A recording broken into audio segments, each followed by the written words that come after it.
আসসালামু আলাইকুম রহমতুল্লাহি ওবারাকাতু। একজন রোজাদার ব্যক্তি রোজা রেখে বিশেষ 15টি আমল রয়েছে। সেই গুরুত্বপূর্ণ আমলের কথাই এখন উল্লেখ করব ইনশা আল্লাহ। 1. সব সময় অজু অবস্থায় থাকা। 2. তাহিয়াতুল অজুর নামাজ আদায় করা। 3.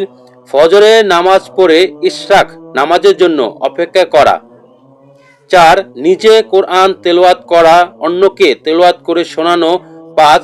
মিথ্যা কথা গীবত করা থেকে বিরত থাকা।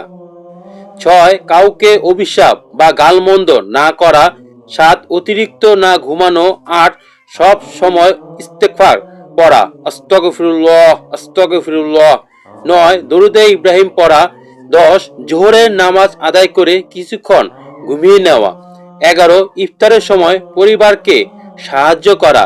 12. ইফতারের 20 মিনিট আগে আল্লাহর কাছে মোনাজাত করা, 2 হাত তুলে কান্না করা। 13. খেজুর দিয়ে ইফতার করা। 14. তারাবি নামাজ আদায় করা। 15. তাহাজ্জুদে নামাজ আদায় করা। 16. মসজিদে গিয়ে ফরজ নামাজ আদায় করা।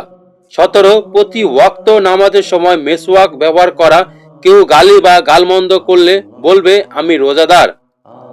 সেহরি খাওয়া সুন্নত, সময় মতো ইফতার করা সুন্নত, ইফতারের সময় দোয়া করা সুন্নত, রোজা অবস্থায় খারাপ কথা ও খারাপ কাজ থেকে বিরত থাকা সুন্নত। রমজান মাসে বিশেষ ইবাদত রাতে তারাবির নামাজ পড়া, এশা নামাজের পর এই নামাজ আদায় করা।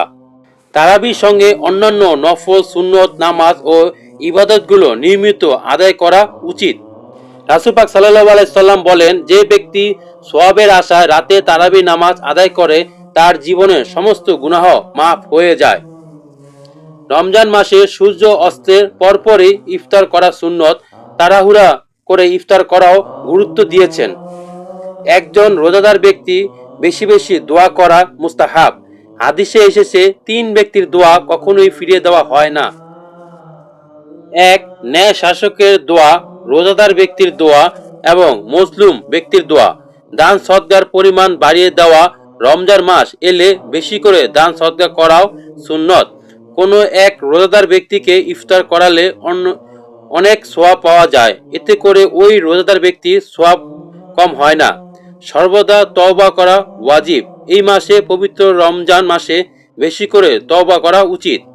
এই মাসে শয়তানকে বন্দী করা হয় এবং জাহান্নাম থেকে মানুষদেরকে মুক্ত করা হয়। রাসূল পাক সাল্লাল্লাহু আলাইহি সাল্লাম বলেন, যে ব্যক্তি রমজান পেল নিজের গুনাহ মাফ করাতে পারল না, তার মতো হতভাগা আর কেউ নেই। সুতরাং প্রিয় মুসলমান ভাই ও বোনেরা, রোজা রেখে সারাদিন ছোট ছোট কিছু সুন্নতি আমল রয়েছে, সেই আমল করতে পারলে তাহলে অনেক সওয়াবের অধিকারী হব। রোজা রেখে ফরজ ইবাদতের পাশাপাশি নফল সুন্নত ও ওয়াজিব এই সমস্ত ইবাদত করলে রোজার মাসে আরো বেশি সওয়াবের অধিকারী হওয়া সম্ভব। সুতরাং আল্লাহ পাক আমাদের এগুলোকে বোঝার তৌফিক দান করুন এবং ছোট ছোট সুন্নতি আমল বেশি বেশি যেন করতে পারি রোজার মাসে, সেই তৌফিক আল্লাহ পাক আমাদের সবাইকে দান করুন। ভিডিওটি ভালো লেগে থাকলে চ্যানেলটি সাবস্ক্রাইব করে একটি লাইক করে দিবেন। আসসালামু আলাইকুম রহমতুল্লাহি ওয়া বারাকাতুহু।